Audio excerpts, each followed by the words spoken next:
Hello, everybody. I'm here today with Lee Childs and Michael Tang from Wrangu, and we're doing the first in a series of broadcasts that's going to be looking at risk, operational resilience, and specifically DORA. So I'm going to jump right in. Michael, question to you. What are the risk and compliance trends that you're seeing in the marketplace when you're talking to clients at the moment? It's an excellent question, Lee. I think firstly for me, it's about cyber attacks are becoming certainly more sophisticated. I think that is certainly one of the key trends that I'm seeing. IT and cyber risk is certainly a top key risk, particularly at board level within the key industries, financial services, telco, manufacturing. Certainly IT and cyber risk is playing a major kind of difference in the protection of our customers by driving, I guess, a more strategic direction of the IT and cyber risk functions. And importantly, I think helping customers being compliant with all the internal and external obligations. And we see this in tangible terms, particularly in the recent examples, particularly with Microsoft and, of course, the CrowdStrike case. Secondly, I would say in terms of trends, a strong risk management processes are becoming more business critical. When I talk about processes, I think about identifying risk, analyzing risk, evaluating, treating, and importantly, monitoring and reviewing risk.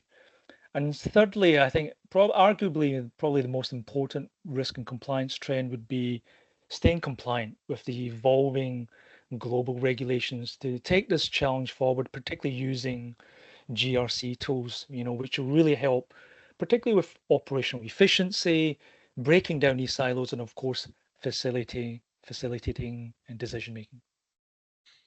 Okay, thank you. And you talked about regulations and changing regulations. Are you seeing particular subject areas that are key regulatory focus for individual regulators, both in the financial services and in the non? And I'll ask you both to answer that one, if that's okay. Sure, maybe I'll kick this one off. And I guess through my travels, talking to chief compliance and chief risk officers, particularly in global institutions, global banks, operational resilience is, of course, a key talking point.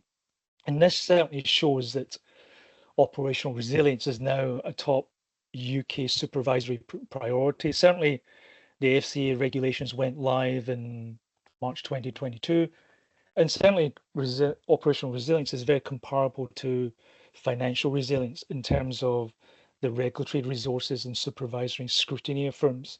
Now, this trend, Lee, is rapidly catching on other global jurisdictions. For example, FINMA, the Swiss regulator, in December 2022, published resilience requirements for financial institutions. And when I think about it a little bit more in detail, the global regulators like the CBI, the Central Bank of Ireland, the Irish regulators published their operational resilience guidelines in December 21. And again, I think if I move further along the global kind of jurisdictions, HKMA back in Hong Kong, they released what they call their supervisory policy manual, again in operational resilience. So I think clearly, global regulators are moving forward in that. MAS are no different in Singapore.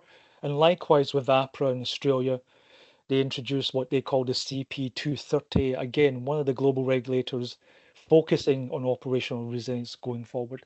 And I think when we talk about resilience in general, we can't really not talk about, of course, DORA, Digital Operational Resilience Act. That goes live in January 2025. The severe penalties that we're seeing, of course, is obviously a main key talking point. DORA, this will require firms to have a much broader view of resilience, particularly accountability at that senior management level. And I know certainly both at Wrangu and at ServiceNow, we believe this DORA will be a major game changer that's going to push firms certainly to, for their focusing on their operational resilience. Lee, do you have anything to add? Just that in my interactions with various financial institutions and just with customers in general, That yes, as you rightly say, DORA is becoming a high priority. Obviously, 17th of January is coming, and they need to be ready for it. And I think a lot of companies are still struggling to come to terms with the sheer scale of DORA, and the fact that there are so many moving parts. It's not just IT's responsibility anymore. Now the operational resilience business continuity teams, they're important. They're no longer a tick box. They need to show their work. They need to have a real stake in what's going on. And I think that is becoming apparent and obvious to the senior leadership teams now. Excellent. So you both painted a very good picture there of fairly complex regulatory environment and operational resilience becoming more and more key to all clients, actually. Lee, I'll start with you. What do you see as the core advantages of using the Now platform to help clients with this complex regulatory landscape? Well, like all regulations and implementing them in a company, it's not just down to the technology, it's the people, it's the process, it's understanding what you're trying to achieve.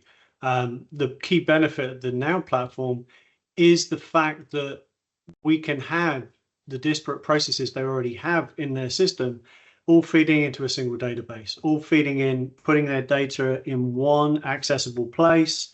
And then when we have the multiple applications that ServiceNow platform has, integrated risk management, business continuity, operational resilience, vulnerability response, all of the areas, if you look at the pillars in DORA, they're all covered. So we have a really good foundation from which to identify where they have gaps in their processes, where they need to invest time and effort to bring the data in so that they can actually show it back to the regulator. But with one key benefit, it's all in one place. I think that is probably the most powerful argument we have. Michael, any further thoughts on that one? Yeah, listen, for me, it's really about when I think about the core advantages of the Now platform, certainly I think it's ultimately focused on three vectors. I mean, driving growth firstly, and of course, revenue for organizations, reducing cost secondly. And I think thirdly, I think Lee's already pointed out, managing and complying, of course, with the risks and compliance. For me, when I think about intrinsically the advantages of the Now platform, particularly focusing on risk, is really having that ability to report on risk effectively at board level, to aggregate all that overall risk position, right, from the thousands of risks within the organization. If you think about it in tangible terms, to be able to elevate the most important risks to the board, to ensure the right people are taking action to manage these risks is a unique selling point. We all know, particularly when we talk about operational resilience and DORA, there is a final attestation at the end of the year, which the board will have to sign off on. So these are really important issues when I think about the advantages of Now. But when I also drill down a little bit more in detail, particularly when I think about operational resilience and DORA, I also think about other advantages of the Now platform. For example, the scenario testing, right? Being able to execute on that service delivery, when I think about the business continuity, the IT disaster recovery, having that impact on the tolerances for the different scenarios, hugely important. Secondly, the service and the asset mapping, right? Think about determining the important services, being able to map out these resources. That Now platform is able to execute that for you. Thirdly, in tangible terms, again, having that risk and control framework, being able to have that risk identification, the risk monitoring, the continuous control monitoring, the loss data management. Again, huge part of that kind of operational resilience and the DORA framework. Fourthly, I think for me, hugely important is the data analytics, being able to use the performance analytic indicators, the dashboards, the KPIs, hugely important. And I think finally, in terms of the advantage of the Now platform, for me would be the impact assessments, Lee.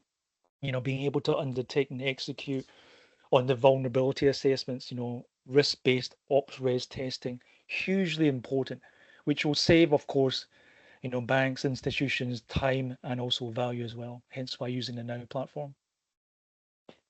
Thank you, Michael. Thank you.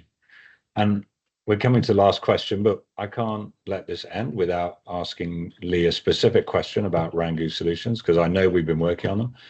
Lee, can you talk a little bit about the solutions that Wrangu can offer that will support them in their DORA or operational resilience journey that they're going on right now? Sure. So DORA, while big and scary, is a regulation that has to be implemented. And the one thing that Wrangu do very well is implementing regulations for customers. We've got a tried and tested methodology. We do this a lot. So how do we break it down? Well, like everything, it's a problem. You break it into chunks. You start with a gap analysis. You understand what you have and what you don't. You understand what you're trying to achieve. So, for example, Michael very rightly highlighted, this is all, take DORA as an example, critical business services. Okay, what are your critical business services? Where are they? Who owns them? What do they do? We work with the customers. We forget the platform to start with. We try to understand in a holistic terms what our customers have and what they need to do. And we understand where they have gaps, and we work with them to start at the beginning all the way through to build them up a roadmap of how to be successful. How do we break the elephant into small chunks and deliver on those small chunks? And then at the end of the day, they have what they need. We also try to look at the big picture. DORA is one regulation, but what's the big picture? There's a lot on the roadmap. I mean, you've got GDPR, you've got NIS2, you've got DORA, you've got the AI Act, you've got a lot of things coming or on there already here. So we look at the big picture and we try to build them a roadmap that covers them not just for today, but in the future. How can we help? We support them at the beginning of the journey. We can help them implement onto the ServiceNow platform with our expertise, all the way through to training, implementing, and then getting them that support once it's live. We don't run away. We stay with them, help them grow, and then move on to the next part of their journey. So whether it's the beginning or the end, we have a tool that we can help them with. Excellent. And part of your answer there highlighted why this is going to be a series of discussions that we'll be publishing going forward, the ever-changing complexity of the regulatory landscape. So I want to thank you both. It's been a great discussion. I'm sure everybody's learned. If our customers or prospects are out there and have needs around DORA, operational resilience, risk, and are interested in the ServiceNow platform, because that's all that we do at Wrangu, then please contact us.